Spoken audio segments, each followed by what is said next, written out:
YouTube and Wrestling Universe. Last night was WWE Elimination Chamber. And while I haven't seen the show just yet, I figured why not come on here and post what would have been my predictions for the card. The show consisted of 7 matches and a pre-show match as well. The pre-show match I actually saw, and it was the Viking Raiders versus Kurt Hawkins and Zack Ryder. I had no doubt on the Viking Raiders winning this. The actual card included Daniel Bryan versus Drew Gulak, and I thought to myself this should be a good match. I think Daniel Bryan wound up getting a win. However, I wouldn't mind seeing Drew Gulak get the victory to continue the storyline. We have Seth Rollins and Murphy versus the Street Profits for the Raw Tag Team Championships, and I think the Street Profits will retain because Seth Rollins really doesn't need the championship, and without the championships, I don't see the Street Profits making it on the WrestleMania card.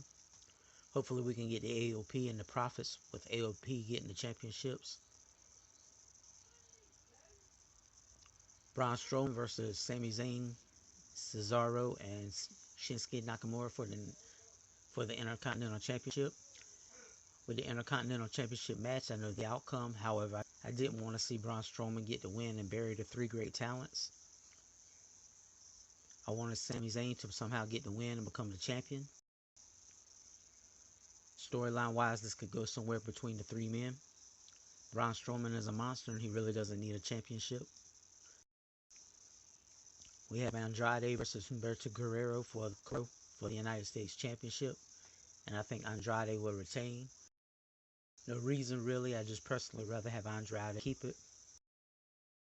In the SmackDown team, we have Miz and Morrison, Henry, Ziggler, Rude, the Usos, the House Party match, and I'll go with Miz and Morrison to retain in this. Miz and Morrison won the championships, and they need to hold on to it for a little while longer. With the Women's Chamber match for the #1 contendership for the Raw Women's Championship, we have Ruby Riott, Sarah Logan, Liv Morgan, Asuka, Natalya, and Shayna Baszler.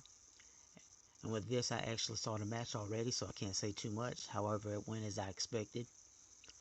What I would have liked to see is Ruby Riott or even Sarah Logan get this with a sneaky victory, with this leading to Ruby Riott maybe having a championship win over Becky with the help of the Riott Squad.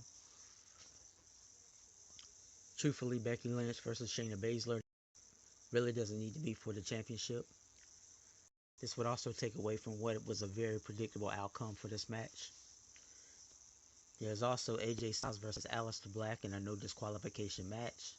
I expect with the no disqualification being involved in the match, I expect to see The Undertaker show up, and this will possibly cause Aleister Black to wind up getting the win. Guys, that's the card, and that's my predictions. I'll be back with the review and the results later. I'm watching the show immediately after Raw, and I'll probably watch the majority of the matches, so stay tuned.